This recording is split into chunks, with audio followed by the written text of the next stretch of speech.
जितिया व्रत की कथा। जितिया व्रत कथा पूजा विधि जाने विस्तार से। जितिया व्रत हर साल अश्विन मास की कृष्ण पक्ष की सप्तमी से नवमी तक किया जाता है। सप्तमी को खरना करके अष्टमी को व्रत रखा जाता है और फिर नवमी तिथि को व्रत का पारण किया जाता है। जितिया व्रत कथा में 3 कथाओं का वर्णन मिलता है। जितिया पर्व संतान की सुख समृद्धि के लिए रखा जाने वाला व्रत है। इस व्रत में पूरे दिन निर्जला यानी कि बिना जल ग्रहण किए व्रत रखा जाता है। यह पर्व उत्तर प्रदेश, बिहार, झारखंड, पश्चिम बंगाल और नेपाल के मिथिला और थरुहट में अश्विन मास में कृष्ण पक्ष के 7वें से 9वें चंद्र दिवस तक 3 दिनों तक मनाया जाता है। इस बार यह व्रत 6 से 7 अक्टूबर को ही है। तो आइए मिलकर जानते हैं जितिया पर्व की पूजा विधि और कथा विस्तार से। सबसे पहले दोस्तों जान लेते हैं जितिया व्रत की पूजा विधि क्या होती है। जी हाँ, जितिया व्रत के पहले दिन महिलाएं सूर्योदय से पहले जागकर स्नान करके पूजा करती हैं और फिर एक बार भोजन ग्रहण करती हैं और उसके बाद पूरा दिन निर्जला व्रत रखती हैं। इसके बाद दूसरे दिन सुबह सवेरे स्नान के बाद महिलाएं पूजा पाठ करती हैं और फिर पूरा दिन निर्जला व्रत रखती हैं। व्रत के तीसरे दिन महिलाएं पारण करती हैं। सूर्य को अर्घ देने के बाद महिलाएं अन्न ग्रहण कर सकती हैं। मुख्य रूप से पर्व के तीसरे दिन झोर भात, मरवा की रोटी और नोनी का साग खाया जाता है। अष्टमी को प्रदोष काल में महिलाएं जीमूत वाहन की पूजा करती हैं। जीमूत वाहन की कुशा से निर्मित प्रतिमा को धूप, दीप, अक्षत, पुष्प, फल आदि अर्पित करके फिर पूजा की जाती है। इसके साथ ही साथ मिट्टी और गाय के गोबर से सियारिन और चील की प्रतिमा बनाई जाती है। पूजन समाप्त होने के बाद जीवित पुत्रिका व्रत की कथा सुनी जाती है।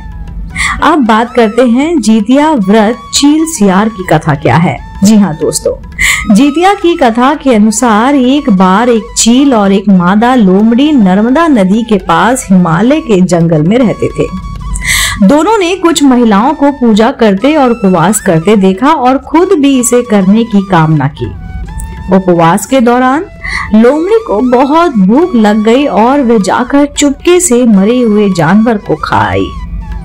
दूसरी ओर चील ने पूरे समर्पण के साथ व्रत का पारण किया और उसे पूरा भी किया। अगले जन्म में दोनों ने मनुष्य रूप में जन्म लिया। चील के कई पुत्र हुए और वह सभी जीवित रहे, लेकिन सियारन के पुत्र होकर मर जाते थे। इससे बदले की भावना से उसने चील के बच्चे को कई बार मारने का प्रयास भी किया, लेकिन हर बार वो असफल रही। बाद में चील ने सियार को अपने पूर्व जन्म के जितिया व्रत के बारे में बताया। इस व्रत से सियारन ने भी संतान सुख प्राप्त किया। इस तरह ये व्रत संतान की सुख की प्राप्ति के लिए और जगत में प्रसिद्ध होने के लिए किया करती हैं। अब बात करते हैं जितिया के दूसरी कथा के बारे में। जितिया व्रत जीमूत वाहन की कथा। जी हाँ दोस्तों, इस कथा के अनुसार जीमूत वाहन गंधर्व के बुद्धिमान और राजा थे। जीमूत वाहन शासक बनने से संतुष्ट नहीं थे और परिणाम स्वरूप उन्होंने अपने भाइयों को अपने राज्य की सभी जिम्मेदारियां दी और अपने पिता की सेवा के लिए वो जंगल में चले गए। एक दिन जंगल में भटकते हुए उन्हें एक बुढ़िया विलाप करती हुई मिलती है। उन्होंने बुढ़िया से रोने का कारण पूछा। इस पर उसने उसे बताया कि वह सांप यानी कि नागवंशी के परिवार से है और उसका एक ही बेटा है। एक शपथ के रूप में हर दिन एक सांप पक्षी राज गरुड़ को चढ़ाया जाता है और उस दिन उसके बेटे का नंबर था। उसकी समस्या सुनने के बाद जीमूत वाहन ने उन्हें आश्वासन दिया कि वह उसके बेटे को जीवित वापस लेकर आएंगे। तब वह खुद गरुड़ का चारा बनने का विचार कर चट्टान पर लेट जाते हैं। तब गरुड़ आता है और अपनी उंगलियों से लाल कपड़े से ढके हुए जीमूत वाहन को पकड़कर चट्टान पर चढ़ जाता है।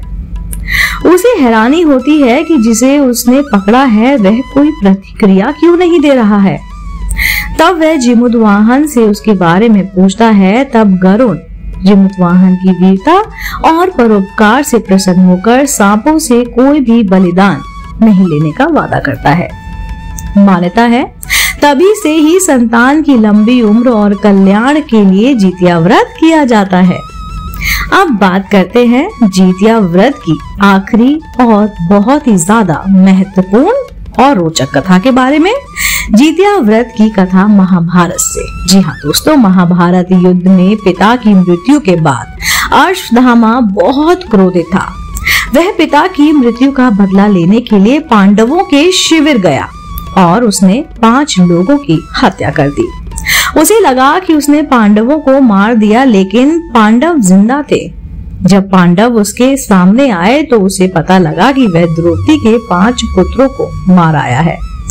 यह सब देखकर अर्जुन ने क्रोध में अश्वत्थामा को बंदी बनाकर दिव्य मणि उससे छीन ली। अश्वत्थामा ने इस बात का बदला लेने के लिए अभिमन्यु की पत्नी उत्तरा के गर्भ में पल रही संतान को मारने की योजना बनाई। उसने गर्भ में पल रहे बच्चे को मारने के लिए ब्रह्मास्त्र चलाया, जिससे उत्तरा का गर्भ नष्ट हो गया। लेकिन उस बच्चे का जन्म लेना बहुत जरूरी था, इसलिए भगवान कृष्ण ने उत्तरा के मृत बालक को फिर से जीवित कर दिया। गर्भ में मरकर जीवित होने की वजह से इस तरह उत्तरा के पुत्र का नाम ही जीवित पुत्रिका और परीक्षित हुआ। तब से संतान की लंबी आयु के लिए जितिया व्रत किया जाने लगा। दोस्तों, उम्मीद कर रही हूँ कि आपको यह तीनों कथा पसंद आई होंगी और जिन भी माताएं बहनों को ये जितिया पर्व रखने का सौभाग्य प्राप्त हुआ है, उनको आध्यात्मिक कहानी की पूरी टीम की तरफ से बहुत बहुत बहुत बधाई। दोस्तों, मैं फिर से उपस्थित होती हूँ इसी चैनल पे नई रोचक जानकारी और कहानी के साथ। आप देख रहे थे आपका अपना पसंदीदा YouTube चैनल आध्यात्मिक कहानियाँ।